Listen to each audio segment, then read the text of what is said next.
এ কি গিন্নি, এই কটা ভাতে কি পেট ভরবে?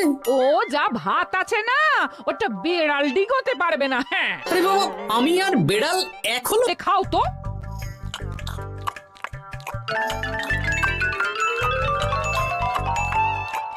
গিন্নি, পেটটা ভরেনি বুঝলে, তুমি আরেক হাঁড়ি ভাত বসাও। আমার জন্য 2 হাতা রাখা আছে, ওটাও খেয়ে নাও না, খাও। আমি আর ভাত বসাতে পারবো না, এখন উনুন ধরাও, আঁচ দাও, ভাত বসাও। আহ, আরে তোমারটা তুমি খেয়ে নাও না।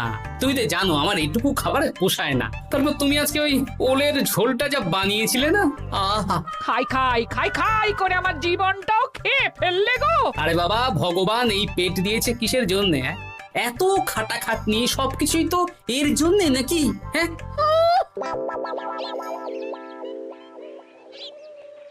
দাদু, অনেকদিন ভূতের গল্প শুনিনি, আজকে আমরা ভূতের গল্প শুনবো। বেশ, শোন তাহলে। আমাদের রাজ্যে আজ থেকে বেশ অনেক বছর আগে একটা খুব পেটুক লোক থাকতো। তোমার মতন পেটুক? বলতে পারিস, কিন্তু ওর গিন্নি ওকে ভালো মতো খেতে দিত না। তাই একদিন না খেয়ে খেয়ে অক্কা পায় আর ভূত হয়ে এদিক সেদিক ঘুরতে থাকে। তারপর কি হলো দাদু? তারপর তো সে এক মজার ব্যাপার। ভূতকে ওর গিন্নি চোখে দেখতে পেত না, তাই সেই পেটুক ভূত কিছুদিন পর থেকে গিন্নির উপর হুজ্জুতি শুরু করলো। কিরকম হুজ্জুতি দাদু? গিন্নি যা রান্না করতো সব চুরি করে খেয়ে নিত। এই এসব উল্টো পাল্টা কথা বলে আমাকে ভয় দেখাতে পারবে না। হ্যাঁ, এই যে তোরা চটপট খেয়ে নে, নইলে তোদের দাদু আবার ভাগ বসাবে রে। খা। আচ্ছা দিদা। এই শোনো না, তুমি আমার জন্যেও আরো কয়েকটা বেগুনি ভাজো। হ্যাঁ, এই তো একটু আগে 4টে বেগুনি আর 1 বাটি মুড়ি দিলাম। হ্যাঁ, আরে সেগুলো তো পেটের কোন কোনায় হারিয়ে গেছে গিন্নি। তুমি ভাবো আমিও হারিয়ে গেছি? বেশি খিদে পেলে নিজে রান্না করে খাও। আর সে তুমি না থাকলে আমি রান্না করেই খেতাম। দিদা, দাদু কিন্তু তোমাকে চলে যেতে বললো। কি বললে? আমি চলে যাব? আরে তাহলে তাই হবে। এই গুলটে, তুই এসব কি বলছিস বলতো? গুছিয়ে বিদায় নিচ্ছি। আরে আরে আরে, কোথায় চলে যেতে বললাম গিন্নি? হয়েছি আর না, আজকে আমি বাপের বাড়ি চলে যাব। হ্যাঁ, এই দেখো, আমি কোথায় চলে যেতে বললাম? তোমার মনের কথা আমি বুঝে গেছি। এই দেখো, থাকবো না এই পোড়ার মুখ সংসারে। যা। লক্ষ্মী সোনা রাগ করেছে। হাওয়া গরম আছে, চল এখান থেকে বেগুনি নিয়ে এখন কেটে পড়ি। এই সামান্য ব্যাপারে রাগ করার কি আছে বলো তো? এবার নিজের সংসার নিয়ে নিজে থাকো, সারাদিন শুধু খাই খাই আর খাই খাই। নাও এবার ঠেলা সামলাও। ভুল করেও আমাকে বাপের বাড়িতে ডাকতে যাবে না বলে দিচ্ছি। যদি যাও তাহলে আমার থেকে খারাপ কেউ হবে না, এই বলে দিলাম। ওগো, তুমি আমায় ছেড়ে চলে গেলে গো, এবার আমি কার কাছে বায়না করবো গো?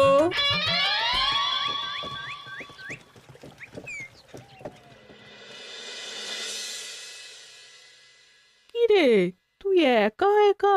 জামাই কোথায়? তোমাদের জামাইকে ছেড়ে চলে এসেছি। এ মা, তুমি কি থাকতে দেবে না আমি চলে যাব? এসব আবার কি কথা বলছিস তুই? হ্যাঁ, এ তো তোরও বাড়ি। আমাদের ভাত ডাল জুটলে তোরও জুটবে। কি হয়েছে রে দিদি? দিন রাত খেটে খেটে কয়লার মতো পুড়ে যাচ্ছি, আর ওনার বায়না শেষ নেই। সারাদিন শুধু খাই খাই আর খাই খাই। এবার বুঝবে জামাই বাবু। হ্যাঁ, নিজে হাত পুড়িয়ে রান্না করার ঠেলা।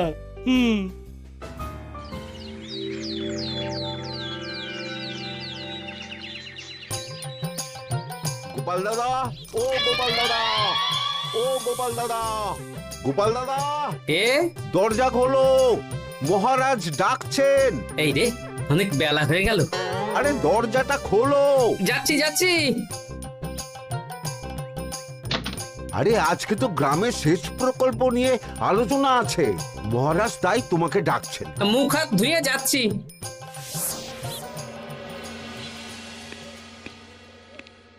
দেখুন মহারাজ, দেখুন, এত বেলায় গোপাল এলো, তাও নিজে আসেনি, ডেকে নিয়ে আসতে হলো। সত্যি গোপাল, আজকে এত জরুরি একটা আলোচনা সভা, কোথায় তুমি তাড়াতাড়ি আসবে? তা না করে গোপাল বাড়াবাড়ি করে ফেললো। গোপাল, এই আমি শেষবারের মতন বলে দিচ্ছি, ফের যদি এরকম রাজসভায় দেরি করে আসতে দেখি তাহলে কিন্তু কড়া ব্যবস্থা নেব। আসলে মহারাজ, আমার গিন্নি গতকাল রাগ করে বাপের বাড়ি চলে গেছে, তাই বেশ হয়েছে। আচ্ছা, যে জন্য আজকের আলোচনা সভা ডাকা হয়েছে সেটা হলো আমাদের রাজ্যের দক্ষিণে একটা সেচের জন্য পুকুর খনন করা হচ্ছে।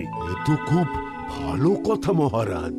দক্ষিণের চাষি ভাইরা অনেক দিন ধরে জলের সমস্যায় ভুগছিল, এবার একটা সুরাহা হবে। কিন্তু এটার জন্য তোমাদের বেতন কয়েক মাস কম পাবে তোমরা। একই কেন মহারাজ? তোমার তো এখন একজনের সংসার গোপাল, তোমার আবার চিন্তা কিসে? তাহলেও সেচের জন্য পুকুর খোঁড়া হবে, তার সাথে আমাদের বেতনের কি সম্পর্ক? কারণ ভাড়ারের অবস্থা খুব একটা ভালো নয়, তাই আগামী 3 মাস তোমাদের বেতন 5 মোহর করে কম দেওয়া হবে। হ্যাঁ? হ্যাঁ নয় হ্যাঁ। আর ওই 3 মাসের কেটে নেওয়া বেতন চতুর্থ মাসের বেতনের সঙ্গে যোগ করে দেওয়া হবে।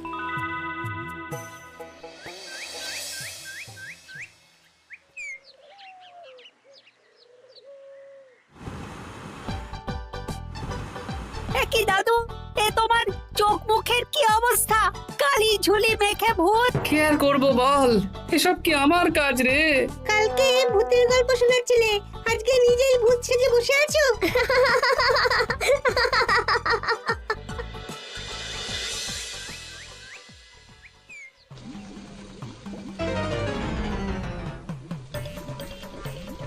এই রে, ভাতগুলো পুড়ে গেছে। দূর দূর দূর, এভাবে হয় নাকি? না, এবার থেকে ভোজনালয় থেকেই খাবার খেতে হবে। একার জন্য কে আবার রান্না করে? দূর দূর। কি গোপাল দাদা, তুমিও আমার মতন ভোজনালয়ে খাচ্ছ? আমার না হয় বাড়িতে রান্না করার কেউ নেই। আমারও নেই, যে ছিল সে ছেড়ে চলে গেছে। ভাই, আর একটু ভাত দেবে? গোপাল দাদা, ভাত আর হবে না গো, আরো কয়েকজন দৈনিক খদ্দের আসবে, তাদের জন্য রেখে দিয়েছি। তাহলে কি আর করা যাবে? একটু একটু ওই তরকারি একটা শাল পাতায় মুড়ে দে, বাড়িতে গিয়ে মুড়ি দিয়ে খাবো। আচ্ছা, তা দিচ্ছি। তুমি খাওয়া হয়ে গেলে হাত মুখ ধুয়ে নাও। আচ্ছা গোপাল দাদা, গিন্নিমা চলিয়ে গেল কেন? সে তোর গিন্নিমাকে গিয়ে জিজ্ঞেস কর। সে তো জিজ্ঞেস করতেই হবে, তোমার মতো একটা ভালো মানুষকে ছেড়ে চলিয়ে গেছে।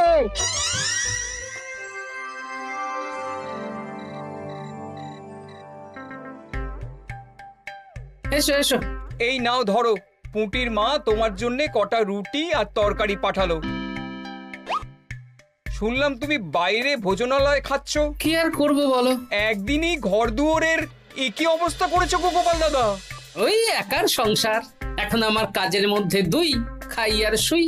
তা গিন্নিমাকে খবর দাও। না না না, খবর দিলে আবার অশান্তি শুরু করবে, বরং তুমি গিয়ে বলো। বেশ, তাহলে কালকে আমি তোমার শ্বশুর বাড়ির দিকে সার কিনতে যাব, না হয় গিন্নিমাকে আমিই খবর দিয়ে দেবো।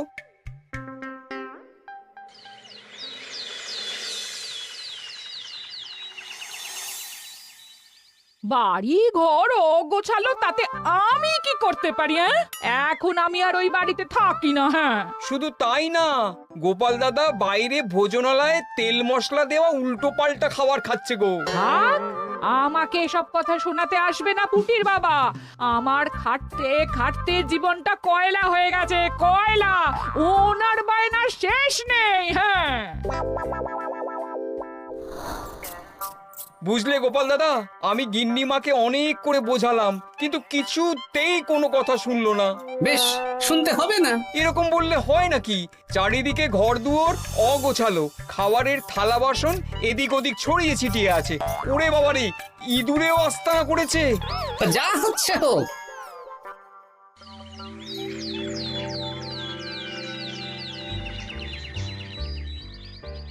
ভোলা, আটটা কচুরি দাও তো ঝটপট, খেয়ে রাজসভায় চলে যাব। এই নাও। ও গোপাল দাদা, শুনলাম নাকি গিন্নিমা বাড়ি ছেড়ে চলে গেছেন? হ্যাঁ, ঠিকই শুনেছো। তাই বাইরের খাবার খেয়ে কতদিন কাটাবে? এভাবে তো তোমার শরীর খারাপ করবে। ওই শরীরের নাম মহাশয়, যা সবে তাই সয়। রান্না বান্না করছো বাড়িতে? না, রান্না করার লোক নেই, আর আমার দ্বারা ওসব কালিঝুলি মাখাও সম্ভব না। দেখো গোপাল দাদা, এই রোজ রোজ বাইরের খাবার খাওয়া ভালো নয়। ভাবছি আরেকটা বিয়ে করব। হ্যাঁ, বলো কি? গিন্নিমা জানলে তো? জানলে জানো, ও তো এখন আর আমার কেউ নয়। গোপাল দাদা আরেকটা বিয়ে করবে? না না না না না, গিন্নিমাকে বলতেই হবে ব্যাপারটা।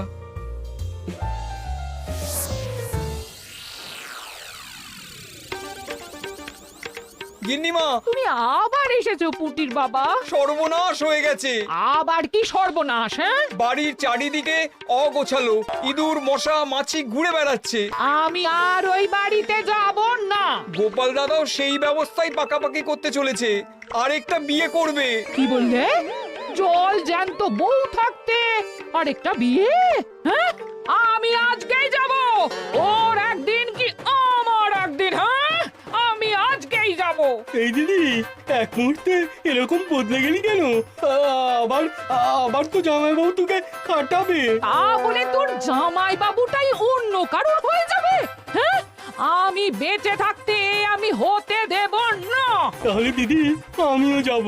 ওই জামাইবাবু অতিরিক্ত খায়, জামাইবাবুর খাওয়া বন্ধ করতে হবে, বুঝলি? ঠিক আছে, চল তাহলে চল। ঠিক আছে, চলুন তাহলে। হ্যাঁ হ্যাঁ, তাই চলো। বুঝলি দিদি, আমার মাথায় একটা মতলব এসেছে। হ্যাঁ। কি মতলব শুনি?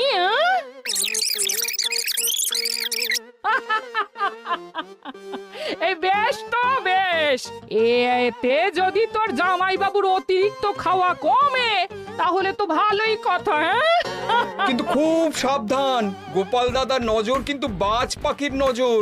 তাহলে যাওয়ার পথে একটা সাজঘর হয়ে যেতে হবে। হ্যাঁ, তাড়াতাড়ি চলুন, রাতে মনে হয় ঝেঁপে বৃষ্টি হবে।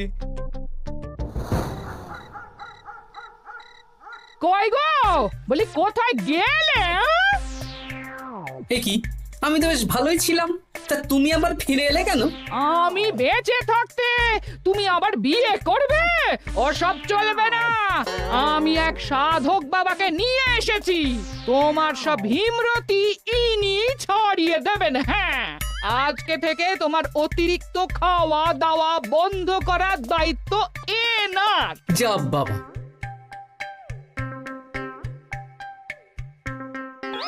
কি করেছো গো? হ্যাঁ, ঘর দুয়ার তো পুরো শ্মশান হয়ে গেছে গো। এখন আবার তোমার ঘর তুমি পরিষ্কার করো। সে করছি, তুমি যাও বাজার করে নিয়ে এসো। ভোলার দোকান থেকে বেশি করে ছানা আনবে, আর রাতে ছানার বড়া করে তরকারি বানাবো। হ্যাঁ, আহা, কতদিন খাইনি, এক্ষুনি যাচ্ছি। উহ, তাড়াতাড়ি যাও, তাড়াতাড়ি যাও, মেঘ ডাকছে, রাতে বৃষ্টি হবে। আমি এই ঘর গুছিয়ে রান্না বসাচ্ছি গো। বলো কি গোপাল দাদা, গিন্নিমা ফিরে এসেছেন? হ্যাঁ, সকালে তোমার দোকানে বলেছিলাম না বিয়ে করব, সেটা নিশ্চয়ই কেউ শুনে গিন্নির কানে দিয়েছে। ব্যাস, ঘরের বউ ঘরে চলে এলো। সকালে যখন তোমাকে আমি ওই কচুরি দিচ্ছিলাম, তখন তো ওই পুঁটির বাবাকে দোকানের সামনে দিয়ে হেঁটে যেতে দেখেছিলাম। তাহলে পুঁটির বাবাই খবর দিয়েছে, ভালোই হয়েছে। যাই হোক, আমাকে ওই 500 গ্রাম মতো ছানা দাও তো, গিন্নি ছানার বড়া দিয়ে তরকারি করবে। ভালো তো, ভালো তো, তোমরা ওই কর্তা গিন্নি একসাথে খাবে। আবার কোন সাধককে নিয়ে এসেছে যে আবার খাবার খাওয়া নিয়ন্ত্রণ করবে? দেখো কি করে তোমাকে সামলায়। এই নাও।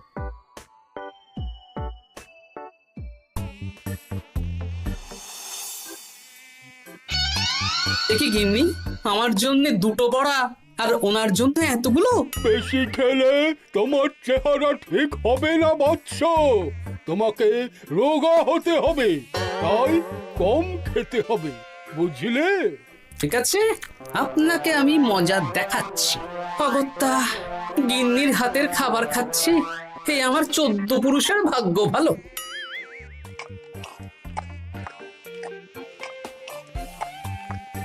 বাবা, আপনাকে আরেকটু তরকারি দিই বাবা?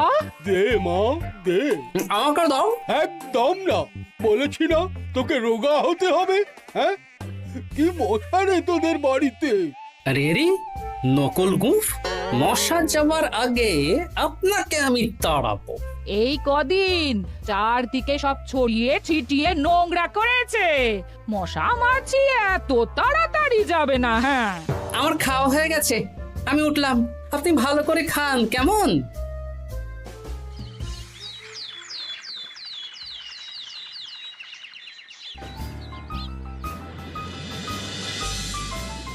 বিজ্ঞানী, আরে গোপাল যে, কি ব্যাপার? একটা সাহায্য চাই বিজ্ঞানী। বলো বলো, আমি কি করতে পারি? কয়েক টুকরো বরফ বানিয়ে দিতে পারবে?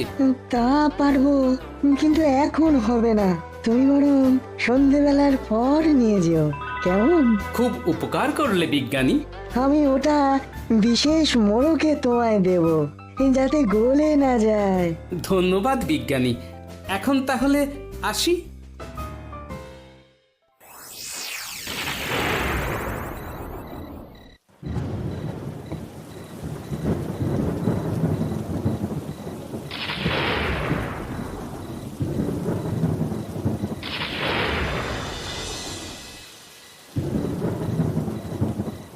ভালো করেছিস বাবা, যা মশার উৎপাত, মশারি ছাড়া ঘুমোনো যাবে না। কথায় আছে সেবাই পরম ধর্ম, তাই একটু ধর্মকর্ম করছি আর কি।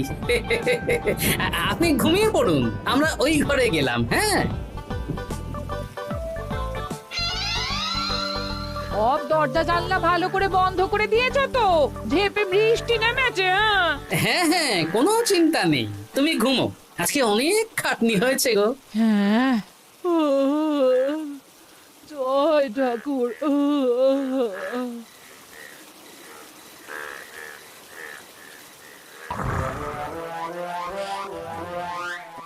এই তো গিন্নিও ঘুমিয়েছে, এবার আসল কাজ শুরু হবে।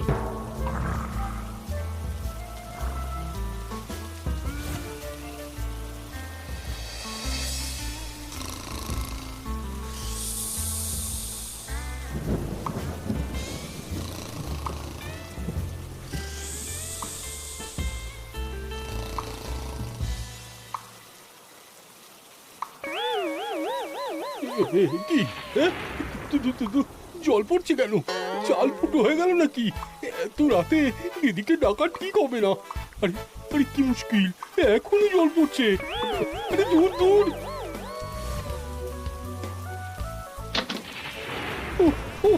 বাপরে বাপ।